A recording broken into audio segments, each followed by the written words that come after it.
in depth. So why are these 8 arisings important? These 8 arisings are the detailed level of consciousness in motion. Yeah? We are going one level deeper from yesterday. Yesterday I only spoke about consciousness in motion and consciousness in rest, at rest. Now I'm going deeper. What is consciousness in motion? What comprises consciousness in motion? So these 8 arisings comprise consciousness in motion. This is exactly how we see our dream world and our waking world. Do you recognize that? There is the sight of Ekta, and immediately consciousness at rest comes and wipes away the sight, and there is a thought. You're thinking about your parent, your spouse, your child. Thought is also like a wave. Yeah?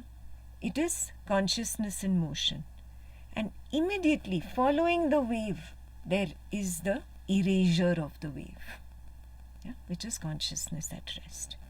So consciousness in motion is constantly followed by consciousness in rest.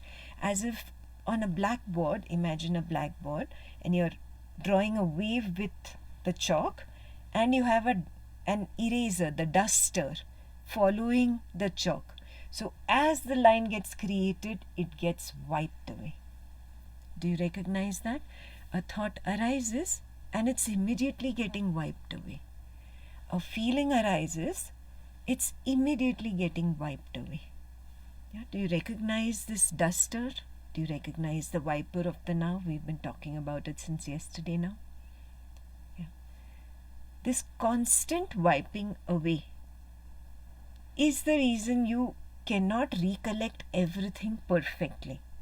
Suppose I turn my video off, you will not be able to recollect exact features of the face that you are seeing right now, called Ekta. You'll just have a memory of this, the nose is here, the eyes are like that, the hair is like that. But it is a memory. It is not in the now. Do you recognize the difference? Yeah. When it is a memory, it is very blurry, it is faded. There are a lot of gaps in it. You cannot even remember whether Ekta is wearing spectacles or not wearing spectacles. Your memory fudges this detail. Yeah? So somebody's memory will create Ekta with specs and somebody's memory will not. Yeah? So memory fills in gaps. This suggests very clearly, evidently, that there was the eraser or the duster of the now that actually wiped away that perception of sight that was there in the now. Now in the now, there is no more perception of sight, there is a memory, and memory is a thought. Yeah? Different quality, perception of sight is different, and the memory of the perception of sight is different. It is only a thought. That is why you tend to see gaps in your memory, because it is not reality. It is not what you saw as the perception of sight or sound or smell or taste, touch, whatever. You start fudging the gaps now. You see gaps, you start fudging the gaps. With what will you fudge? You will fudge it with past thought again. Memory is past thought. Past memory comes up, and the memory of this perception of sight that just got erased is there, and I fudge these together. I link them together. I embroider them together and I create one canvas. Do you see this? Yeah? This is a story. This is not reality. Did you understand what I'm explaining here? Yeah? How I create a story. And like this, I create stories about everything. Every single perception of sight, sound, smell, taste, touch, thought, feeling, sensation. The family member utters 5-6 sentences. Those sentences were not very pleasant to hear. Those sentences, I don't remember all the 5-6 sentences. Some poking words here and there, I remember. And then I fudge the gaps. Yeah? The family member must have spoken for less than a minute. But the record goes on for hours together. So do you see how the story is created? Yes. Now, who is doing this? Who has this power? Can the waker have the power to create the story? Or is the waker part of the story? That which is part of the story, can it create the story? No, there has to be somebody else that is creating the story. Do you recognize that? If there is a film going on, there has to be an audience that is knowing boring film, pleasant film, unpleasant film, horror. Somebody is judging. That judger has to be away from there. Who's that? That is the witness. Yes, this witness, when it indulges in story creation, it accrues karma. Clear? This is a little gist, a little summary of what we have completed till yesterday. Once you start recognizing, oh, this whole story creation is nothing but karma creation, you start withdrawing. You start withdrawing from story creation. You stand as the witness. When you stand as the witness, that is what was said as not betraying the self. I am truthful to who or what I am now. I stand as the witness.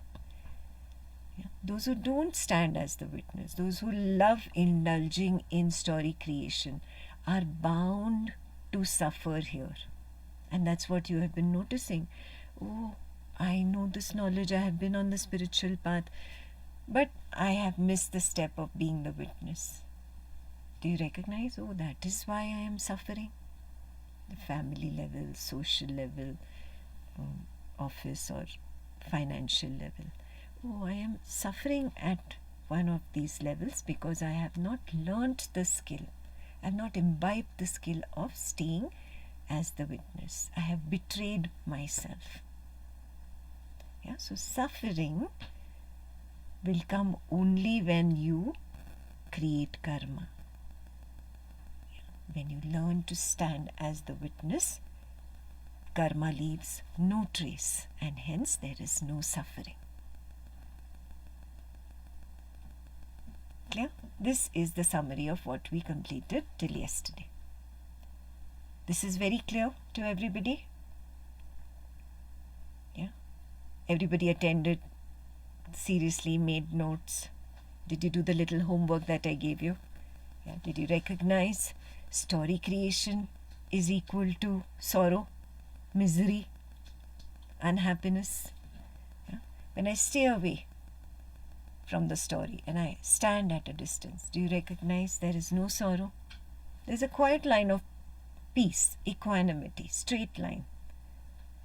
Yeah? There are no ups of happiness and downs of depression, no peaks, no valleys. There's a straight line. Now resolve to maintain that straight line. If you have reached there, it's a very rare opportunity. Now value it, treasure it, and grow it. How do I grow it? I have to constantly keep studying consciousness at rest and consciousness in motion. Ekta can only explain at a very superficial level, very basic example she can give. But only I know how a craving comes up, how an aversion comes up, what are those specific aversions and cravings, how they try to hypnotize me, how they try to tempt me, how I lose my stand as the witness, and into which craving and into what aversion do I give in. This whole personal level story only you know. Correct? So I may speak at a generic level, but you must work at a personal level. Yeah? So the next verse takes us to this level of understanding that I should constantly be able to segregate consciousness at rest and consciousness in motion, and be able to see it, yeah, moment to moment to moment in my own personal world creation. So going forward, I will first read the verse and then we'll dive deeper into it. Verse 4. Anejyatekam manaso javiyo nenad eva apnuvan purvamarshat tadavato anyanateti tishthat tasmin napu matarishva dadati.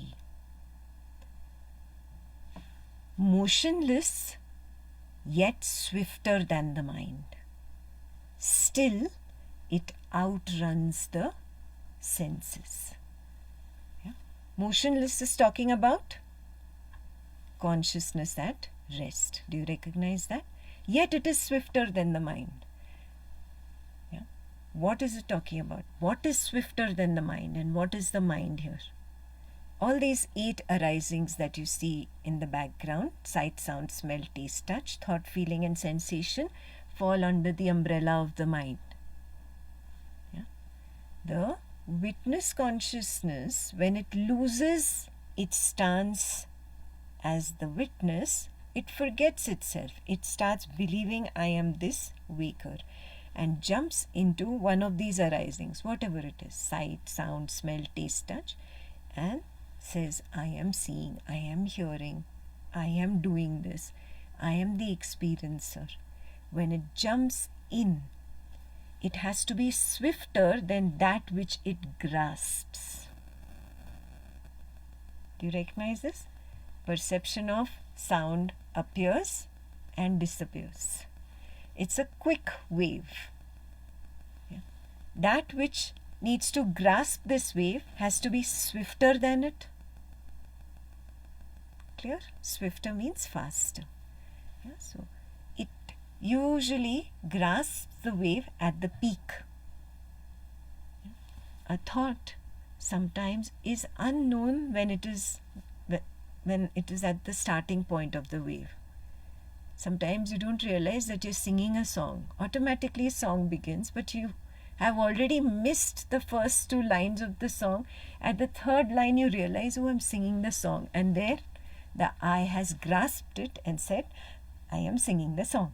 How many of you realize this? But why am I singing from the middle? Oh, I already sang the first 2 lines. You're not talking to yourself in these words.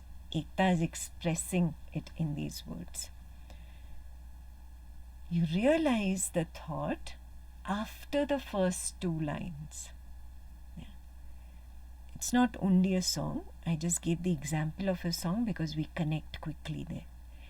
If it is an ill will thought, if it is a thought of doing something, it is a thought of, oh, this is not right, this should be like that.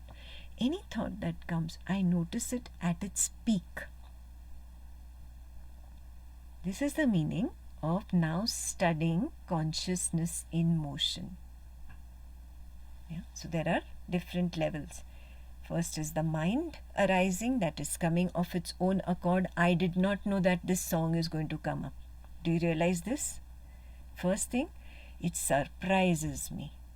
That wave starts, I get enamored by the wave, I get hypnotized by the wave, I lose my stance as the witness, I jump in, and I jump in where?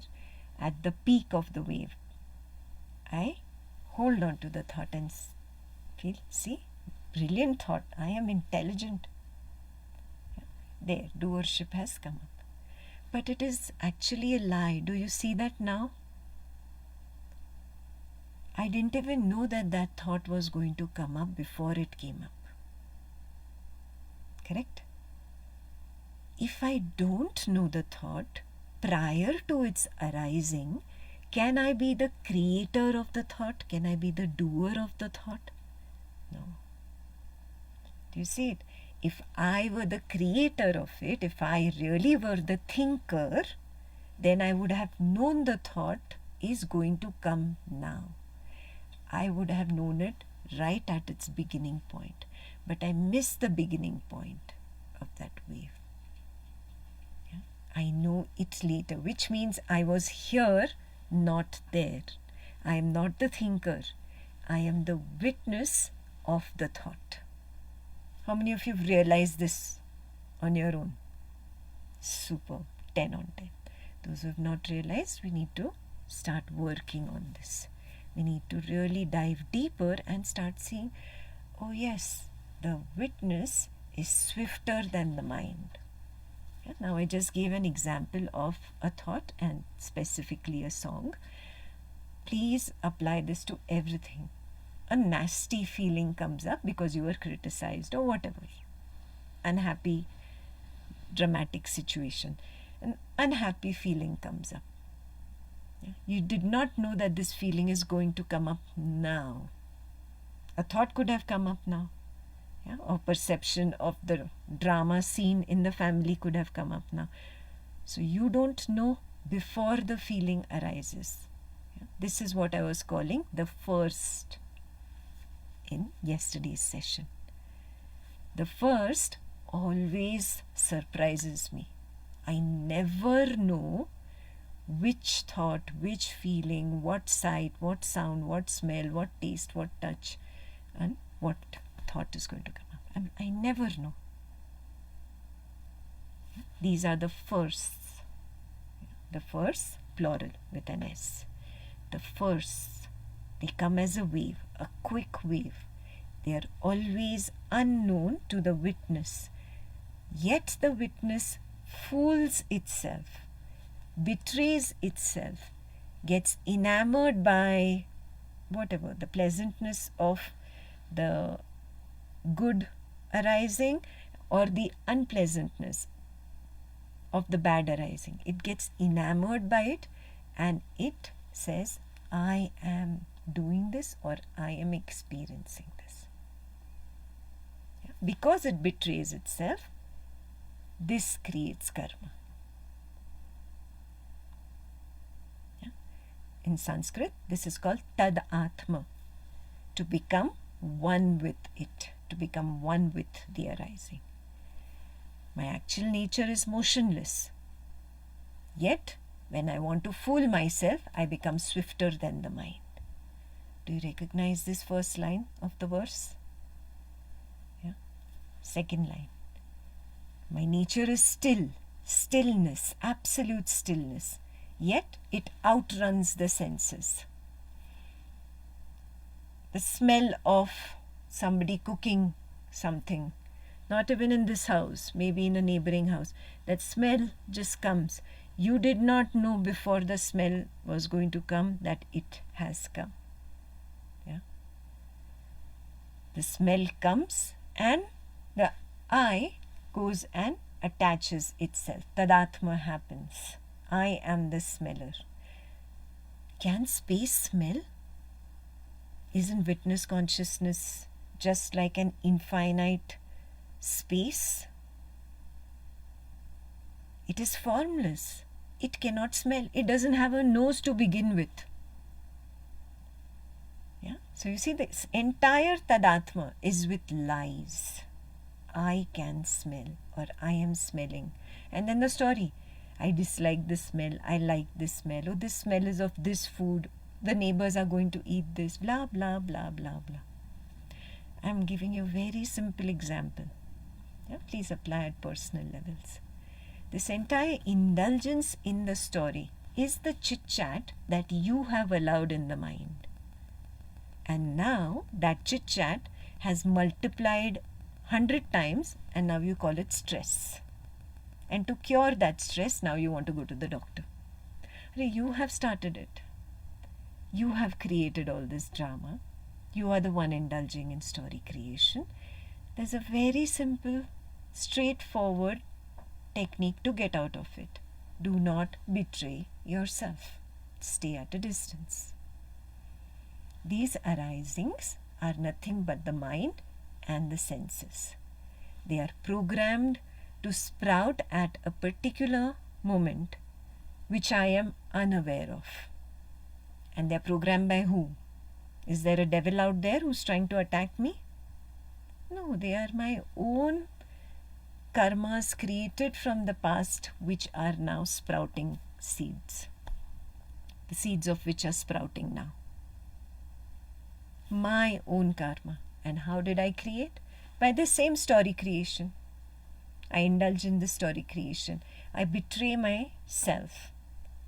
I become the waker and I lie. I am seeing, I am hearing, I am smelling. I like this, I don't like this. He should have not said that. That should have not happened. This is wrong, this is right, blah, blah, blah, blah, blah, blah.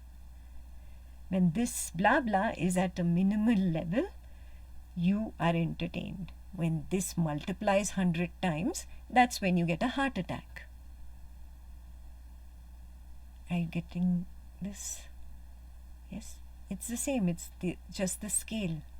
Can you say, oh no, I'll just keep a little bit of it? No, the moment I take little bit, the possibility of the heart attack also comes along with it. Yeah? I'm just emphasizing here. By heart attack, I mean that constant anxiety, the constant chit-chat in the mind that you really want to get rid of. That which is bugging you, that which has pulled you onto the spiritual path. That is what I'm talking about. Yes, the constant recognition. This is consciousness at rest, this is consciousness in motion, and I should not do this false tadatma. This is very important. Yeah. For that you have to start recognizing my nature is motionless. My nature is stillness. Yeah. And the third line, unmoving. My nature is unmoving. Unmoving, it outpaces all. My true nature of the witness is just this infinite space, quiet, silent, peaceful, at a distance from all the drama. And I jump in faster than that wave could have receded. Yeah, we spoke about the chalk writing on the blackboard and the eraser wiping it off immediately behind it, almost behind it, at its heels. The witness is faster than the duster. It holds on to it before it gets wiped away. Do you recognize this? Unmoving, it outpaces all. Are you able to recognize at this level? Oh, this is what is happening. If not, that is the reason for your sorrow, for your misery, for your unhappiness, for this restlessness within, for this constant chit-chat, for this agitation in life. Yeah. Why? Because I am not able to segregate the two in my direct seeing. Now, Ekta gave very simple examples. Whatever is happening at your personal level right now, because I'm talking about dramatic situations, your dramatic situation has arisen in the mind as a thought. Do you see that? Yeah. Are you swept away with it, or are you at a distance just observing it? Yeah. What is the meaning of witnessing? A witness stands at a distance and observes. Number one. Number two, it does not put a condition that it should go away right now. It does not put a condition that it should get rid of it. No, no such conditions. Number three, if it's very pleasant, you want it to stay. Remember, the witness does not put that condition that it should continue to stay longer if it's pleasant. Yeah, it simply stays at a distance, and number four, does not interfere in any way. Clear? So no conditions of this particular dramatic situation that has happened at work or at home. This should go away right now. Oh, see, I'm witnessing. It should go now. See, I'm witnessing. It should go now. What are you doing really? When you said, I'm witnessing, you're here, and then the moment you say, it should go, you're here. Again, you're here. Again, you're here. You're betraying yourself. Yeah? So, no conditions, no expectations, nothing. Nada. Yeah? Study this very meticulously, with interest, with love. Yeah? The only way that you can get there is with that meticulous attention. If you don't have that meticulous attention, Advaita Vedanta says you are dim-sighted. You will not get there. Yeah? You will not be able to see. And there was a blog post on dim-sightedness. Why am I not able to see directly? Yeah? If you've not read that, read that later today. It was posted in the last week or the week before last, I think. I don't remember. But very clearly, Nisargadatta Maharaj says, how much ever pointers I give you, if you are dim-sighted, you cannot see. Yeah? First figure out, are you dim-sighted? If you are, you will have to work 10 times more than the others. If this is really of interest to you, if you really want to dive deeper, make a firm resolve. This is it. I've realized that this entire samsaric mithya is pointless. It only gives dukkha. And to get out of the dukkha, there is only one way, that I study myself. I understand myself. Believing Ekta blindly is not going to get you there. I hope this is very clear. Yeah? I hope you've gotten over that whole idea of there is an external guru and that external guru is going to take me across this ocean of misery. Very nice poetry and stories, but nobody in the external world can help you because all of the waking is mithya. All of it, including your external guru. Yeah. So the only way to go up is to renounce all external gurus, external idols, external worship, and look within. Study your own self. Everything is here, internal. There is nothing here, nothing external. Yeah. So drop all this, because all this is consciousness in motion. Its job is to fool you. Yeah. Deviating from the verse, I'll tell you how consciousness in motion has the job to fool me, to hypnotize me. Consciousness in motion is born of mithya. Yeah? The first mithya is it forgetting that I am stillness, motionless, unmoving, and becoming something that moves. Yeah? That itself is like a dream. Yeah? You dream something and you consider that dream to be reality while in the dream. Do you realize this? Do you see what I'm saying? If you have been dreaming about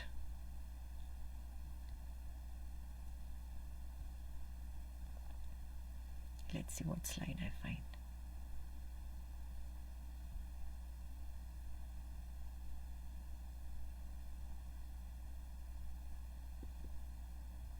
Okay.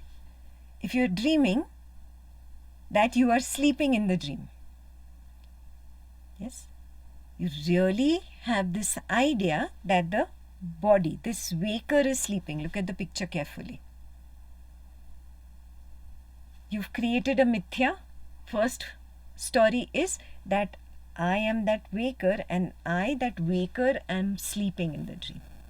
Do you recognize this? It started with mithya. It started with an illusion, started with the false story. Those who have worked on Swapna Nidra Jnana Sadhana know that the waker's body and the dream character's body cannot be experienced together. Do you see this? Yeah. That is reality. Those who have been practicing Swapna Nidra Jnana Sadhana for some time see it, yeah, this is a lie. This is just an image that I create. It's not true. Yeah. So the beginning point itself is story, is mithya. So I was talking about Brahman. Brahman is nothingness, emptiness, shunyata, zeroness. It starts with the illusion that I am, I exist. I don't know what I am yet, but I exist. Yes, that existence creates the sense of I am. Hone ki akanksha, the desire to be, the desire to experience my own self. So it's starting with an illusion. See the starting point? Yeah, when the starting point is an illusion, everything that will now follow will be an illusion. The moment sense of I am comes up, what does it have to create to find identity? Most important, it has to create a timeline, a past, a present and a future. Otherwise, story cannot be created. Yeah, so time itself is an illusory story. Yeah, so first it creates time. It creates the idea of space. And from time and space comes the dream world. From time and space, some figment of imagination is projected. And that's when you recognize that you are seeking in the dream first. Yeah, those who are in Guru Tattva Drishti Gurukul, this is where you start recognizing in the dream I am seeking. And I'm seeking what? What am I seeking? I don't understand.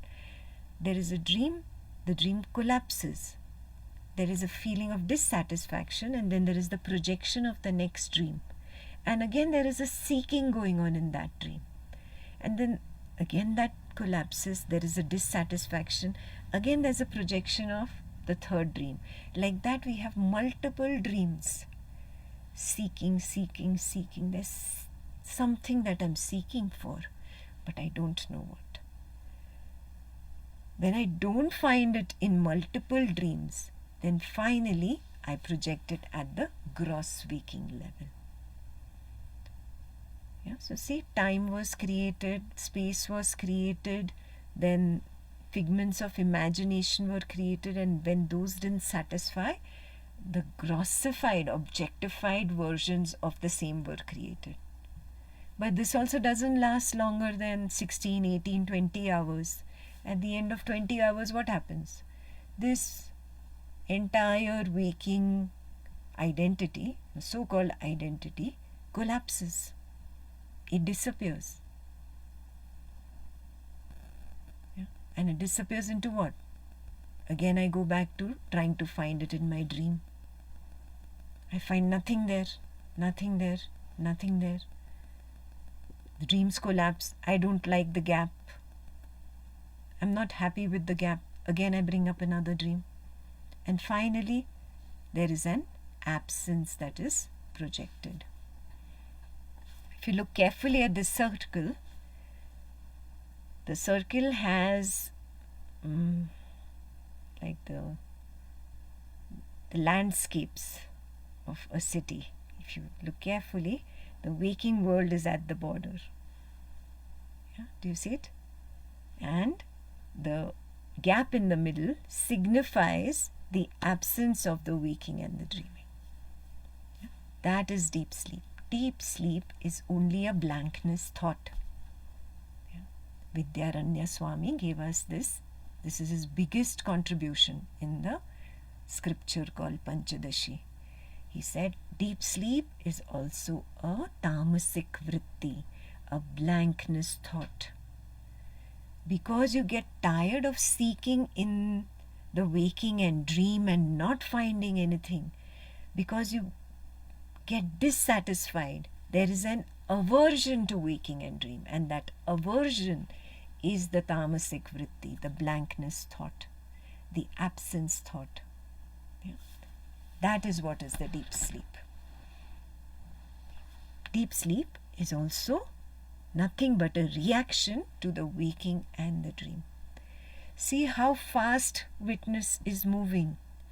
It's shuttling between the waking, the dream, the deep sleep, waking, dream, deep sleep. It outpaces all. It's constantly in motion, and its motion is based on mithya, illusion. Literal translation of mithya is that which appears to be but is not. Illusion is a very loose translation. As a beginner, if you translated illusion, it's okay, but now that you guys are progressing higher, you must be able to see it appears to be but it is not. That is the meaning of mithya. For example, optical illusion, chakshu mithya, optical illusion. In the desert, far away, because the sun is shining on the sands, on the hot air that is flowing above the sands, it seems like it is water. Chakshu mithya, optical illusion. But when you start running towards it, oh, there is no water there. It was only an illusion. It appears to be water, but it is not. Do you get it? So you cannot call it completely false. I saw something, so I cannot say it is false.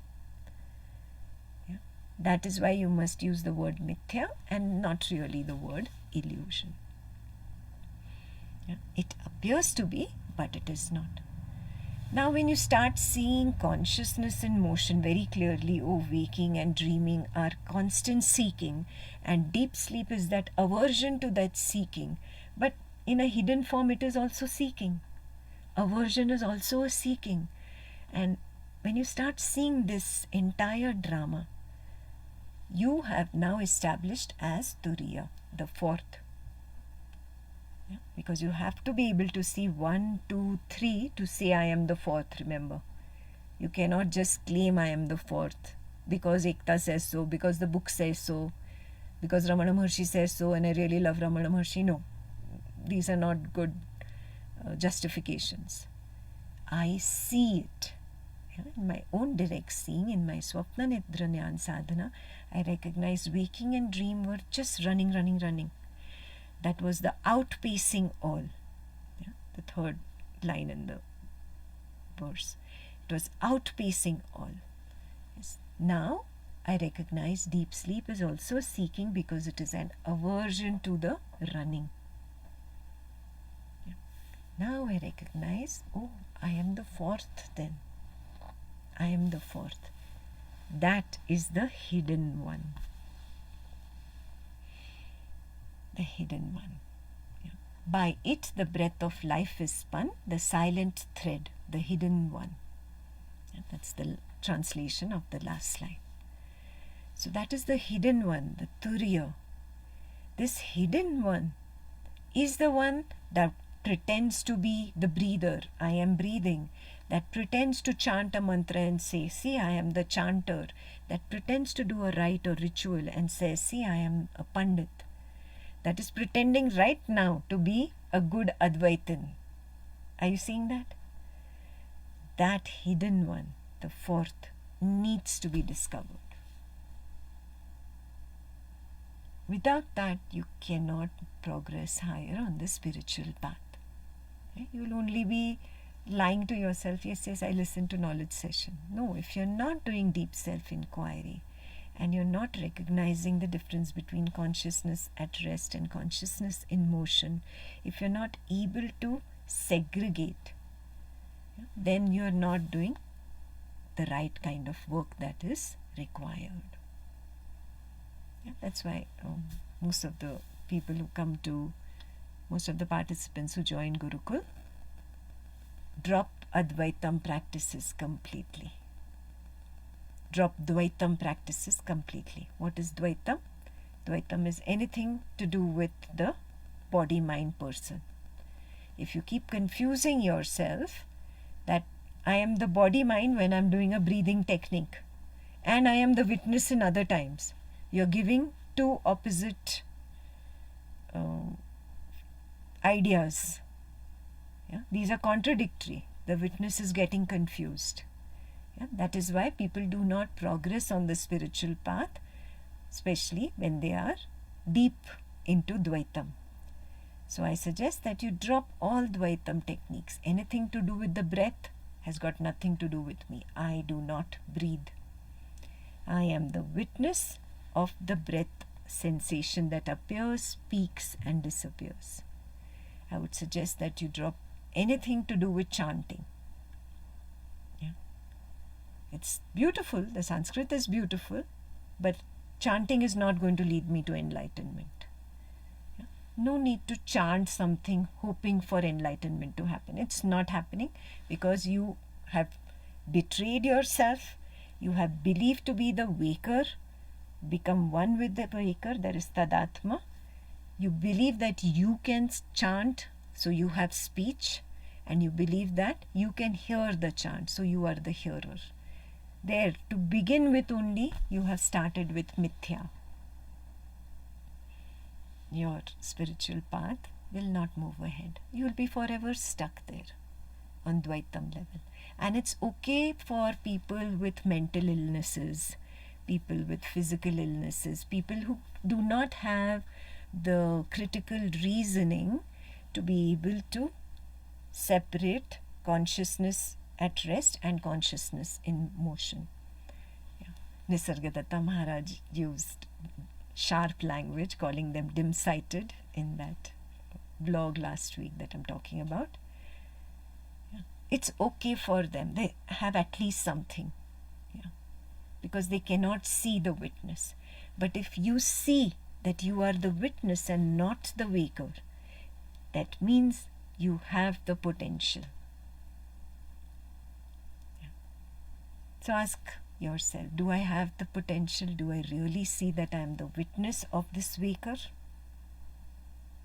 Yeah. Then I am not dim-sighted. Then I can move ahead. So I will really have to make sincere effort in this direction. Are you sincere enough? Are you earnest enough about your spiritual path? That is the question. That is the question. So, this explanation completes verse 4. Be with it for a little while. Understand how the witness is swifter than the mind, how it outruns the senses, how the breath of life, the so-called, is spun out of its illusion, mithya. Can I recognize it? And then can I recognize my reality? I am motionless. I am still. I am unmoving. These are the 3 words described in verse 4. Can I realize my reality? That is my reality. Not this running behind lies and illusion. Can I recognize I am the hidden one? The hidden one is the 4th. Turiya is equal to the 4th. If not, please don't feel, oh, I am bad, or don't start beating yourself up. No. You just have to try harder. You will have to attend maybe 2 sessions in a week compared to 1. You will have to read more. You will have to do more homework. Is spiritual path your priority? That is the question. Is it your priority to get rid of this constant chit-chat that is bugging you and that has turned into misery now? That is the question. Yes. So with sincerity, just keep moving on the path till you recognize I am the 4th, Turiya. That completes verse 4. I'll give you a 5 minutes bio break and we will move towards verse 5.